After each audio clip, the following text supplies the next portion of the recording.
Assalamualaikum warahmatullahi wabarakatuh. Alhamdulillahirrabbilalamin. Perkenalkan, nama saya Aksan Hidayat, NIM 21202012014. Kali ini kita akan membahas tentang analisis wacana kritis.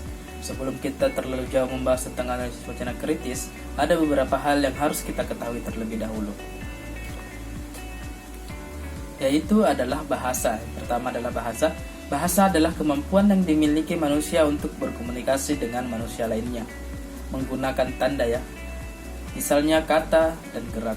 Jadi bahasa adalah kemampuan manusia, ya, untuk berkomunikasi. Salah satu kemampuan manusia untuk berkomunikasi menggunakan tanda, baik itu kata-kata maupun gerak-gerak tertentu. Norman Verloc sendiri membahasakan bahwa bahasa adalah hasil kekuasaan. Bahasa memiliki ideologi dari si pembuat teks, sehingga tak ada bahasa yang netral. Verloc ingin menanamkan kepada kita bahwa kita tidak boleh terlalu percaya bahasa, karena bahasa itu tidak pernah netral. Pasti ada sesuatu di baliknya, terutama dari si pembuat bahasa itu sendiri atau si pembuat kata itu sendiri. Ya, selanjutnya yaitu analisis wacana. Analisis wacana merupakan suatu usaha untuk memahami bahasa. Sedangkan menurut KBBI, arti analisis wacana adalah metode mengurai wacana atau bagian-bagian yang bekerja. Jadi analisis wacana adalah bagaimana caranya kita memahami bahasa, atau bisa dengan kata lain wacana, dan kemudian mengurai bahasa itu sehingga kita dapat mengetahui apa yang ada atau apa maksud dari sebuah kata itu. Verloc sendiri membahasakan bahwasanya wacana adalah penggunaan bahasa dilihat dari bentuk praktik sosial, dan analisis wacana adalah analisis bagaimana teks bekerja dalam sosiokultural. Jadi menurut Verloc adalah wacana adalah bahasa yang berkembang atau bahasa yang dilihat dari kehidupan sosial kita, dan analisis wacana itu menganalisis bagaimana wacana itu bekerja di dalam masyarakat kita. Analisis wacana kritis. Analisis wacana kritis merupakan media kekuasaan, dominasi, dan ketidaksetaraan diperhatikan, diproduksi, atau dilawan oleh teks tertulis maupun percakapan dalam konteks sosial dan politik. Analisis ini mengambil posisi melawan kekuasaan besar dalam kerangka untuk melawan ketidakadilan sosial. Ya, jadi analisis wacana ini memilih untuk mengambil posisi untuk melawan ketidakadilan sosial yang terdapat dalam sebuah teks. Artinya bahwa analisis ini berpikir bahwa ada kekuasaan, dominasi, dan kesejahteraan yang berada di balik wacana. Analisis kritis ini merupakan teori yang melakukan kajian empiris tentang hubungan-hubungan antara wacana dan perkembangan sosial budaya. Untuk menganalisis wacana yang hanya bisa dilihat dalam linguistik dengan memperhatikan kalimat-kalimat yang terdapat dalam teks novel, koran, majalah, dan lain-lain, bisa menggunakan teori analisis kritis.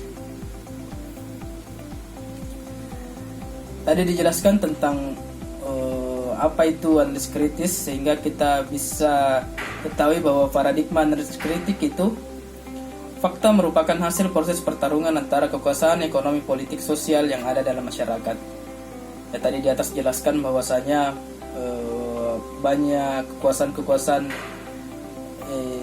yang harus kita lawan karena banyak ketidakadilan di dalamnya. Nah, hal ini yang menjadi paradigma dari analisis kritis, bahwasanya segala suatu hal yang dituliskan oleh media pasti ada sesuatu hal di belakangnya atau ada propaganda di belakangnya. Jadi analisis wacana kritis menuntut kita untuk berpikir seuzon dulu. Kalaupun terbukti berarti analisis kritis itu benar. Walaupun tidak ya tidak masalah gitu ya. Walau kita paling tidak kita ketahui bahwa ternyata hal ini bukan suatu hal yang patut saya suuzoni, dan alhamdulillah apa yang saya suuzoni itu tidak terjadi, ataukah apa yang saya harapkan jelek itu tidak terjadi. Itu sebuah kesyukuran. Ya, contoh dari paradigma itu yaitu tentang perang Rusia dan Ukraina. Seperti kita ketahui bukan rahasia umum lagi bahwa di belakang perang ini terdapat propaganda ekonomi politik Amerika dan NATO.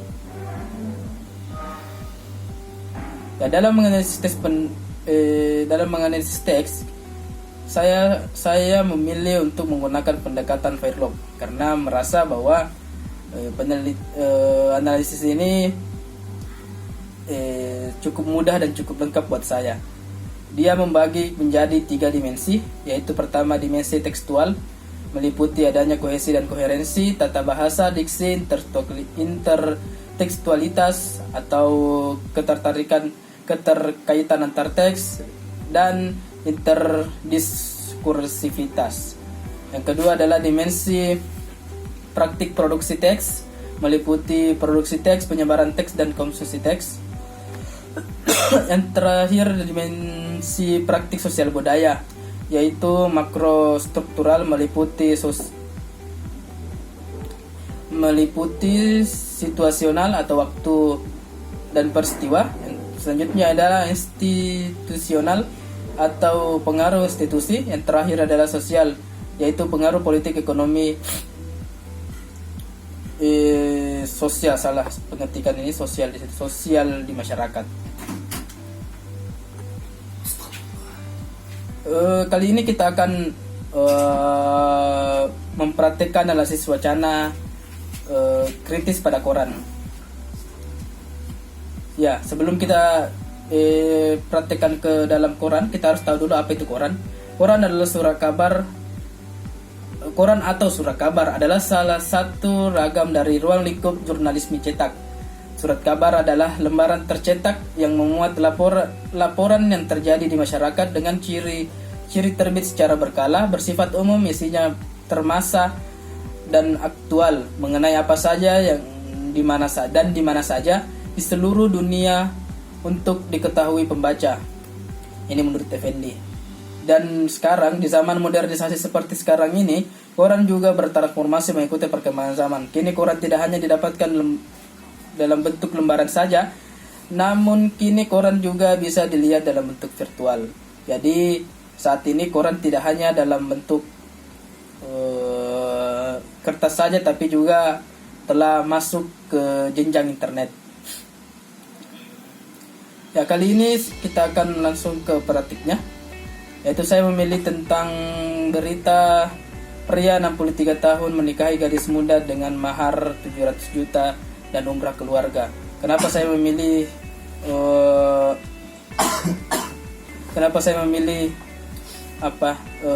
berita ini? Karena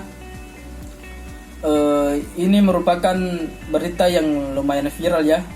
Seperti kita ketahui, antara mempelai pria dan mempelai wanita itu terlampau lumayan jauh usianya. Belum lagi tentang mahar yang lumayan besar ya. Oke, selanjutnya kita langsung ke beritanya saja. Cirebon, seorang pria 63 tahun menikahi gadis berusia 19 tahun ke Jawa, bla bla bla. Yang pernikahan seperti ya, buat teman-teman silahkan dibaca ya. Saya baca dalam hati juga. Yang seperti kita lihat di dalam berita ini, si mempelai pria bernama Haji Sondani dan mempelai pria bernama Via Barlanti menikah pada hari Rabu 18 Mei dengan mahar 700 juta. Jumlah totalnya 700 juta, yang dibayarkan 350 juta. Sisanya 350 juta ini akan digunakan untuk ibadah ke tanah suci ya. Oke, dari dari media cetak ini atau berita ini kita akan coba kaji menggunakan beberapa metode dimensi yang di atas. Oke, analisis tiga dimensi. Yang pertama adalah dimensi tekstual. Yang pertama adalah adanya kata mereka menggantikan kata mempelai wanita dan mempelai pria. Selain itu, terdapat juga kata viral yang membuat kita mengetahui bahwa pasangan ini menjadi topik perbincangan di masyarakat. Yang selanjutnya dinilai dari diksi menggunakan bahasa Indonesia, namun ada beberapa pergeseran makna yang mana kata mahar sebenarnya adalah sesuatu yang wajib diberikan kepada mempelai wanita sebagai syarat sahnya pernikahan. Berbeda dengan seserahan. Jadi 700 juta itu sebenarnya adalah mahar dan seserahan, bukan maharto. Namun belakangan ternyata saya coba teks-teks juga, saya coba cari-cari di internet. Belakangan kita menggunakan kata mahar untuk beberapa diksi ya, beberapa kata sebenarnya yang menggantikan kata pembayaran. Padahal dalam konteks agama mahar itu ya suatu hal yang wajib atau syarat wajib untuk sahnya pernikahan.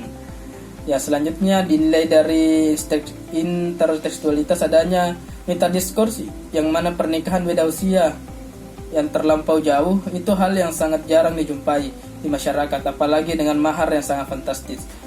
Belum lagi soal jumlah wanita dan pria single yang memasuki usia menikah kian hari makin bertambah. Hal ini juga tentu menjadi tantangan untuk laki-laki atau berita tadi itu sebenarnya yang disinggung di sini, agar kiranya dapat mampu segera menikahi pujaan hati. Ya, sebenarnya ini salah satu sindiran ya buat kita sebagai laki-laki, bahwa kakek-kakek saja usia 63 tahun bisa menikahi gadis muda. Bagaimanalah kita yang masih muda ini? Oke, selanjutnya itu interdiskursivitas. Genre yang digunakan adalah genre wawancara yang menggunakan style semi formal. Nah, selanjutnya dimensi kewacanaan atau dimensi praktik produksi. Produksi teks diproduksi oleh Detik Jabar melalui reportase Oni Syahroni tanggal 20 Mei 2022 dan disebar di portal berita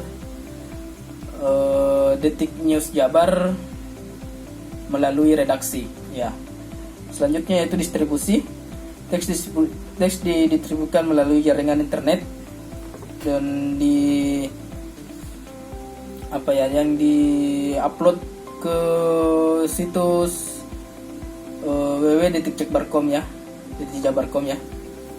Kalau kalian ingin lihat bisa dilihat di situ. Kemudian konsumsi teks dikonsumsi melalui pencarian internet atau kunjungan ke situs berita. Kita bisa masuk di Google kemudian ketik ke judul beritanya, atau kalian langsung masuk ke Detik News langsung. Selanjutnya yaitu tentang dimensi praktis sosial budaya. Yang pertama adalah dimensi situasional. Berita ini dibuat pada bulan Mei ya. Seperti kita tahu kemarin bulan Mei itu bulan setelah Lebaran. Itu juga merupakan bulan Syawal yang dalam kalender Islam. Dalam bulan ini pernikahan yang dianjurkan. Dalam bulan ini pernikahan itu dianjurkan ya. Bahkan disunnahkan oleh Sayyidah Aisyah seperti yang diriwayatkan oleh beliau yang berbunyi Rasulullah SAW menikahiku di bulan Syawal dan mengadakan malam pertama denganku di bulan Syawal. Siapakah di antara istrinya yang mendapat perhatian lebih dariku? Salah seorang perawi berkata, Aisyah suka jika suaminya melakukan malam pertama di bulan Syawal. Jadi dari sini kita ketahui bahwa berita ini diturunkan karena salah satu faktor situasinya adalah karena kebetulan bulan ini adalah bulan Syawal, bulan yang menurut umat Islam itu bulan yang disunnahkan untuk menikah. Jadi kenapa, jangan heran buat teman-teman yang di bulan ini banyak banyak menghadiri pernikahan teman ya, pernikahan teman. Bahkan mungkin teman juga, Anda juga banyak yang menikah di bulan ini, karena memang bulan ini sungguh dianjurkan buat kita menikah gitu ya. Oke, selanjutnya adalah institusional. Di dalam berita tadi itu diseratkan tentang dia akan mengajak keluarga si mempelai pria itu, si mempelai wanita untuk umroh ya, pada akhir lebaran haji nanti. Nah, dari sini tersirat sebenarnya tentang pemberitaan dari pemerintah atau pemberitahuan dari pemerintah bahwasanya perjalanan haji dan umrah itu setelah dibuka kembali. Jadi ini sebuah kabar dari Kementerian Agama bahwasanya sekarang telah dibuka kembali itu perjalanan haji dan umrah ya, yang mana kita ketahui beberapa tahun terakhir itu ditutup ya, dibatasi bahkan ditutup. Hal itu sungguh membuat kita sebagai umat Islam sangat bersedih, dan sekarang telah dibuka kembali ya. Selanjutnya itu di media sosial, berita ini berisikan tentang kultural memberikan mahar kepada wanita ya, mempelai wanita sebagai bentuk penghargaan untuk si mempelai wanita ya. Jadi mahar itu sebenarnya bukan syarat saja, tapi sebenarnya hal ini merupakan penghormatan atau penghargaan kita kepada si mempelai wanita, bahwasanya wanita itu sebenarnya seorang gadis yang dimuliakan ya, sehingga kita harus memberikan mahar kepada beliau untuk jika ingin menikahinya. Belum lagi di sini juga kita pahami bahwasanya jodoh itu tak mengenal usia, bahkan usia muda, usia tua, usia mapan. Itu kita belum tahu. Jika belum menikah maka belum tentu bahwa jodohnya tak ada gitu ya. Tapi mungkin belum ketemu aja ya. Dimensi institusional ini sebenarnya berisi tentang pemberitahuan pemerintah bahwasanya perjalanan haji dan umrah itu kembali dibuka ya, lebih ditekankan kepada ke situ ya. Ini tentang isi dari pemberitahuan itu. Jadi di dimensi terbaru ini kembali ke pemberitahuan pemerintah, terutama Kementerian Agama. Ya, kesimpulan. Untuk belajar analisis kritis, kita harus pahami dulu bagaimana menganalisis wacana dan apa tujuannya, agar kedepannya kita tak salah membedakan apa itu analisis wacana dan analisis wacana kritis. Apa yang saya sampaikan di atas adalah sedikit ilmu yang saya miliki dan contoh sederhana ya. Ini contoh sederhana, sekali lagi ini contoh sederhana dari bagaimana menganalisis menggunakan analisis wacana kritis. Sebenarnya ini bisa dikembangkan lebih banyak lagi apabila kita memiliki banyak waktu. Ini bisa dikembangkan lebih besar lagi, lebih struktural lagi, karena ada beberapa hal yang sebenarnya yang tidak saya ungkit di dalam, mengingat mengingat jika saya ungkit itu mungkin pembahasan kita akan lumayan panjang ya. Jadi saya sarankan agar kiranya teman-teman yang ingin menganalisis lagi atau menggunakan ini menjadi referensi kalian di metode penelitian, agar kiranya mampu mengembangkan hal ini lebih jauh lagi ya. Bagaimana menggunakan analisis wacana kritis menggunakan pendekatan Fairlock. Saya menggunakan pendekatan Fairlock karena menurut saya ini bentuk paling sederhana dari analisis kritis ya.